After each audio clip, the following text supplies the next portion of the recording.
Real world کے معزز دوستوں، میں ہوں ماجد ملک اور آپ تمام دیکھنے اور سننے والوں کو السلام علیکم۔ ناظرین گرامی، جیسا کہ آپ سب جانتے ہیں کہ اہل مغرب اسلام دشمنی میں ہر حد پار کر چکے ہیں اور یہ اسلام کو نیچا دکھانے یا اسلامی عبادات پر پابندی لگانے کا کوئی موقع بھی ہاتھ سے نہیں جانے دیتے۔ لیکن یہ بھی ایک حقیقت ہے کہ جب بھی کوئی غیر مسلم اس سرکشی کی حد سے تجاوز کرتا ہے تو قدرت اپنے جاہ و جلال کے ذریعے اسے عبرت کا نشان بنا دیتی ہے۔ ایسا ہی ایک واقعہ روس کے ایک لائیو ٹی وی پروگرام میں پیش آیا، جہاں ایک عورت اسلام مخالف ایجنڈا لے کر اس پروگرام میں شامل ہوئی، اور جب اس عورت نے اپنے ایجنڈے کے مطابق اسلام کا مذاق بنانا شروع کیا تو اس پر اللہ کا ایسا عذاب نازل ہوا کہ دیکھنے والے تھر تھر کانپنے لگے۔ آج کی زیر نظر ویڈیو میں ہم آپ کو یہ بتانے کی کوشش کریں گے کہ اس عورت پر اللہ نے کون سا عذاب نازل فرمایا تھا جو اس کی دردناک موت کا سبب بن گیا۔ ناظرین گرامی، روس کے ایک ٹی وی پروگرام میں مذہب کے اوپر لائیو بحث چل رہی تھی، جس میں ایک عورت بھی اپنے پالتو کتے کے ساتھ خصوصی طور پر اپنے مذہب کو ڈیفینڈ کرنے کے لیے موجود تھی، جس نے ایک نہایت گھٹیا اور پرینا لباس پہنا ہوا تھا۔ یہ گفتگو اس طرح جاری تھی کہ پروگرام کے اینکر نے اس عورت سے سوال کیا کہ آپ کو دین اسلام میں سب سے زیادہ کیا پسند ہے۔ اس سوال کے جواب میں وہ لڑکی زور زور سے ہنسنے لگی اور باتوں باتوں میں اسلام کی توہین شروع کر دی اور اسلام مخالف ایسی باتیں کی جو ہم مسلمان ہونے کے ناطے یہاں پر نہیں بتا سکتے۔ لیکن جیسے جیسے یہ عورت اسلام کا مذاق بناتی گئی تو ویسے ہی وہاں موجود پروگرام کے شرکاء بھی اس کی ہاں میں ہاں ملا کر ہنستے رہے، مگر جب باتوں سے اس عورت کا دل نہیں بھرا تو وہ اپنی جگہ سے اٹھ کھڑی ہوئی اور اس نے اسی برنا لباس میں نماز پڑھنے کی نقل کر کے دین برحق کی توہین شروع کر دی۔ اسی دوران کہ جب یہ عورت نماز کی توہین کرنے میں مصروف تھی کہ اچانک اس کے ساتھ پروگرام میں آئے پالتو کتے نے اس پر حملہ کر دیا اور اس کو گلے سے دبوچ لیا، جس کے بعد یہ چیخنے چلانے لگی اور ہاتھ پاؤں مارنے لگی۔ لہٰذا اس کو چھڑانے کے لیے پروگرام کی سیکیورٹی نے مداخلت کی اور اسے کتے سے بچانے کے لیے بھرپور کوشش کی گئی، لیکن چونکہ اس کے دانت عورت کے گلے میں پیوست ہو چکے تھے اس لیے یہ ناکام رہے۔ لہٰذا انہوں نے اس کتے پر فائرنگ کر دی، جس سے کتا زمین پر گر پڑا اور پھر اس گستاخ عورت کو شدید زخمی حالت میں اسپتال لایا گیا، جہاں یہ کچھ دیر زیر علاج رہنے کے بعد تڑپ تڑپ کر مر گئی۔ ناظرین گرامی، اس کے بعد پروگرام میں موجود شرکاء پر وحشت اور خوف طاری ہو گیا اور وہ ڈر کے مارے چاہ کر بھی کچھ بول نہیں پا رہے تھے، جبکہ ایک خبر کے مطابق ان شرکاء میں سے بھی کچھ پر ایک ایسی بیماری کا حملہ ہو گیا تھا جس نے ان کو تڑپا تڑپا کر مار دیا۔ پیارے ساتھیوں، تاریخ گواہ ہے کہ جب بھی کسی گستاخ نے اسلام کو گہری سازش کا حصہ بنانا چاہا تو اللہ نے علم دین شہید جیسے غازی پیدا کر کے ان کا سر کو چل دیا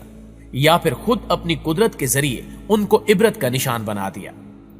قرآن پاک مسلمانوں کی سب سے مقدس کتاب ہے، جسے آخری نبی حضرت محمد صلی اللہ علیہ وآلہ وسلم پر حضرت جبریل علیہ السلام کے ذریعے نازل کیا گیا، اور جب اللہ کے مقرب فرشتے حضرت جبریل علیہ السلام آپ صلی اللہ علیہ وآلہ وسلم تک اللہ کا پیغام پہنچاتے تھے تو آپ یہ آیات صحابہ کو بھی پڑھ کر سناتے اور خود اپنے سینے مبارک میں محفوظ کر لیتے۔ یوں یہ مقدس کتاب نہ صرف ہمیں زندگی گزارنے کے طریقے بتاتی ہے، بلکہ اس کلام الہی میں ہمیں آخرت کے متعلق بھی واضح ہدایات ملتی ہیں کہ کیسے اس دنیا میں زندگی بسر کرنی چاہیے اور آخرت میں کون سے معاملات پیش آئیں گے۔ چونکہ یہ اللہ کا محبوب کلام ہے، اس لیے اس کی حفاظت کا ذمہ بھی اللہ نے خود لیا ہے۔ یہی وجہ ہے کہ آج 1400 سال کا عرصہ گزر جانے کے بعد بھی کوئی شخص اس کلام برحق میں ایک بھی زیر زبر کی کمی یا اضافہ نہیں کر سکا،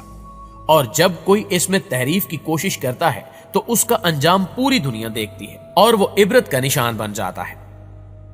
پیارے ساتھیوں، اسی طرح کی ایک کوشش یورپ کی ایک لڑکی نے کی تھی، جسے بعد میں اس گستاخی کی سزا عجیب و غریب بیماری کی صورت میں بھگتنا پڑی۔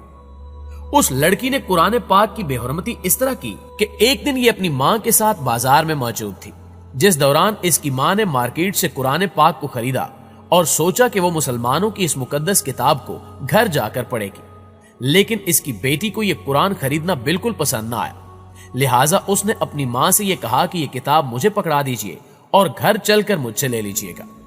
اس طرح اس کی ماں نے قرآن پاک اپنی بیٹی کو پکڑا دیا، جو دراصل اسلام مخالف تحریکوں کے زیر سایہ تھی اور مسلمانوں سے شدید نفرت کرتی تھی۔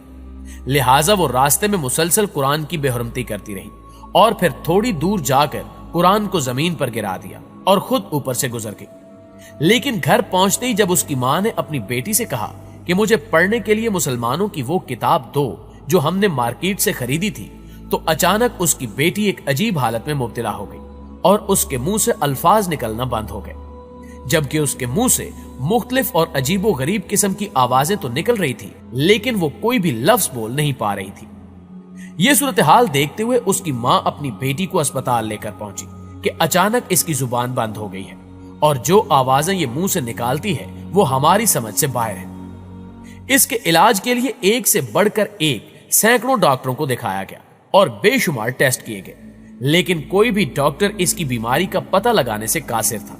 کیونکہ یہ اللہ کا عذاب تھا جسے ڈاکٹر سمجھ نہیں سکتے تھے۔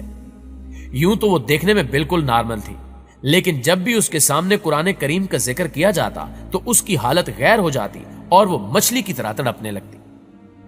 ناظرین گرامی، چونکہ اس کی ماں اپنی بیٹی کا علاج کروانے کے لیے مارے مارے پھر رہی تھی، اس لیے یہ بات جنگل میں آگ کی طرح پورے علاقے میں پھیل گئی اور پھر آخر کار یہ بات میڈیا تک بھی جا پہنچی۔ لہٰذا ایک دن ان دونوں ماں بیٹی کو ایک ٹی وی پروگرام میں دعوت دی گئی تاکہ پتہ چلایا جا سکے کہ اس بیماری کے پیچھے کیا وجہ ہے، لیکن یہ اینکر جب بھی اس لڑکی سے گفتگو کرنے کی کوشش کرتا تو یہ ہڑبڑا سی جاتی اور پاس پڑی مختلف چیزیں اٹھا کر پھینکنا شروع کر دیتی۔ لہٰذا پھر اس اینکر نے اس کی ماں سے سوال کیا کہ یہ سارا ماجرا کس طرح پیش آیا اور اس سے پہلے اس لڑکی کی حالت کیسی تھی، تو ماں نے سارا ماجرا سنانا شروع کر دیا۔ لیکن جیسے ہی قرآن پاک کا ذکر آیا تو اس لائیو ٹی وی پروگرام کے دوران اس لڑکی کی حالت بگڑنے لگی اور اس کے منہ سے عجیب و غریب آوازیں نکلنے لگی اور وہ پھر مکمل طور پر اپنے حواس کھو بیٹھی، جبکہ حیرت انگیز طور پر اس کی حالت اس وقت مزید خراب ہوتی جب کلام الہی کا ذکر کیا جاتا، جس سے ثابت ہوتا ہے کہ یہ کوئی بیماری نہیں بلکہ اللہ کا عذاب تھا۔ ریئل ورلڈ کے معزز ساتھیوں، ایسا ہی ایک اور سچا واقعہ ترکی میں پیش آیا جب کسی ساحل پر ایک پرائیویٹ بحری جہاز پر رقص و سرور کی ایک محفل منعقد تھی جس میں شرکاء کی تعداد تقریباً 3000 سے بھی زائد تھی اور اسرائیل سے خاص ناچ گانا کرنے والی لڑکیوں کو بھی بلایا گیا تھا۔ اس فنکشن میں 30 سے زائد عسکری قیادت کے جرنیل شریک تھے اور ان کی سربراہی میں انتہائی بے حیائی اور فحش مناظر پر یہ مجلس چل رہی تھی کہ ترکی کے ایک جنرل نے ایک کیپٹن کے ذریعے قرآن کریم کا ایک نسخہ منگوایا اور اس سے پڑھنے کو کہا۔ اس نے جب اسے پڑھا تو اس نے اس کی تفسیر پوچھی تو اس نے لا علمی ظاہر کی۔ پھر اس جنرل نے وہ نسخہ لیا اور پھاڑ کے پھینک دیا اور نسخے کے پھٹے ہوئے ٹکڑے ناچنے والیوں کے پیروں میں آنے لگے۔ اس کا یہ طریقہ کار دیکھ کر اس کو لانے والے کیپٹن پر انتہائی خوف و لرزہ طاری ہو گیا اور وہ تیزی سے بھری محفل اور جہاز سے باہر آ گیا۔ اس کے باہر آتے ہی ایک خوفناک روشنی نظر آئی جس نے دیکھتے ہی دیکھتے اس پورے جہاز کو اپنی لپیٹ میں لے لیا اور پھر سمندر پھٹ گیا اور اس میں سے آگ کے شعلے بھڑکنے لگے جس سے لوگوں کے پھٹنے کی آوازیں آنے لگی۔ اللہ تعالیٰ نے اس پورے بحری اڈے کو اٹھا کے سمندر سے اٹھنے والی خوفناک لہروں کے درمیان پھینک دیا اور ارد گرد کے علاقے بھی زلزلے کی لپیٹ میں آ گئے۔ عجیب بات یہ ہے کہ اسرائیل سے ناچنے اور گانے کے لیے آنے والیوں کی لاشیں بھی نہیں مل سکی۔ قرآن کریم کی بے حرمتی کر کے ان لوگوں نے اللہ تعالیٰ کے عذاب کو دعوت دی تھی، تو اللہ تعالیٰ نے ان سے انتقام لے کر قیامت تک کے لوگوں کو بتا دیا کہ ہم ہی نے قرآن کو نازل کیا ہے اور ہم ہی اس کی حفاظت کرنے والے ہیں، اور خود پروردگار عالم نے قرآن کی عظمت کی گواہی دی ہے۔ قرآن پاک کے الفاظ واضح کرتے ہیں کہ انسانی ہاتھ کبھی اس میں تغیر و تبدل نہیں کر سکتے۔ اللہ سے دعا ہے کہ قرآن کی بے حرمتی کرنے والوں اور اسلام کا مذاق اڑانے والوں کو نیست و نابود کرے اور ہمارا خاتمہ ایمان پر ہو، آمین ثم آمین۔